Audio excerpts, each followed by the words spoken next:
Hey sisters, I hope you guys are doing really well. So in this video, I'm going to get stuck into the 3 different types of PCOS which I talked about in the worksheet. So it's not really a worksheet, it's basically kind of like a guide which you can use to find out which of the 3 types of PCOS you have. So the 3 types that I talked about there are insulin resistant PCOS, lean PCOS, and we have post-pill PCOS. And these all are linked, but they're all slightly different as well.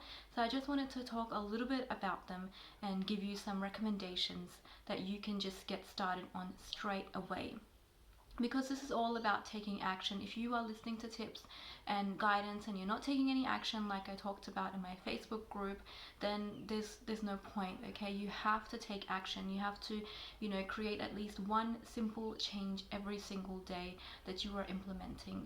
Okay, so first let's talk about insulin resistant PCOS. So just like the name sounds, it is driven by mainly insulin resistance.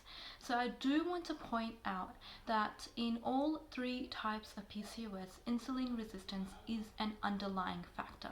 Okay, but the reason why we call this particular type of PCOS insulin resistant is because it is mainly driven by insulin resistance. So what happens is I will have a whole module on insulin resistance, but I just wanted to briefly go over it. So in insulin resistance, what happens is that whenever you eat a meal and you have that being broken down, you have this rapid rise in insulin. So normally we don't always get insulin resistance being picked up in blood tests, because they usually measure your glucose levels after a meal, and what we really should be measuring is insulin. So I will also be doing a detailed blood test guide for you as well. That'll be up soon. Okay, so stay tuned for that. So back to insulin resistant PCOS. So you have this rapid rise in insulin after you eat a meal. And what that does is that is the driver behind all of your symptoms. So that drives your ovaries to basically halt producing eggs, halt releasing eggs, so you don't get regular periods, you don't get this regular ovulation. And it causes symptoms like your acne, your hair loss. So that is all driven by insulin resistance. So in this type of PCOS, you will find that you gain weight easily and you're more sensitive to carbohydrates. So in this one, you want to lower your carbohydrate intake the most. And also I will be doing a guide on finding your carbohydrate tolerance as well. So stay tuned for that as well.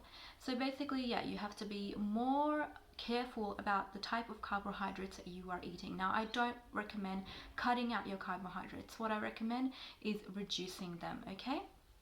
And what you have to do is make sure that you are increasing your protein intake, and I will also be doing a protein guide as well. So what I want you to focus on insulin resistant type PCOS is reducing your carb intake and increasing your protein intake. Okay. Second type of PCOS is lean PCOS. Lean PCOS is mainly driven by inflammation. So inflammation is increased by stress. It is increased by things like endocrine disruptors, so things like your cleaning products, your makeup, body lotions, all of that stuff can have endocrine disruptors in there, which can drive inflammation. And of course, stress. So people with lean PCOS will find that they have more of these other symptoms like acne and excessive hair. So for these people, it is important to know that you do not want to reduce weight. You want to maintain a healthy weight. If not, increase your protein intake, increase your healthy fat intake, such as your nuts, olive oil, avocado, all of that good stuff as well.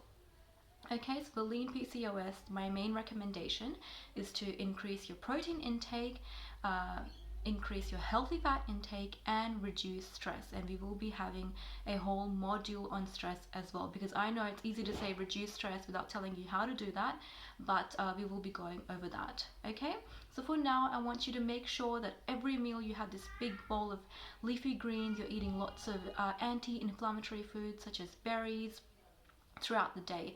And if you have a look at the supplement guide, you will find that I also have supplements that you can take to reduce inflammation. Third type of PCOS is post-pill PCOS, and that is induced after you stop taking the pill. So you will have normal, you will be normal before taking the pill, and after you stop taking the pill, you find that you have more symptoms, PCOS symptoms. For this one, I do recommend taking supplements such as Vitex, of course, inositol as well.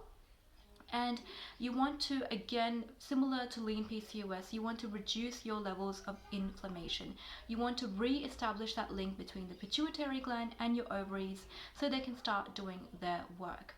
Okay, and of course, with all of these, be patient and pick at least one of my recommendations that you will implement on a daily basis. Okay, and hopefully I will have a video releasing on fridge and pantry reset, so go ahead and do what you can with that, and any questions that you have, post them in the Facebook group.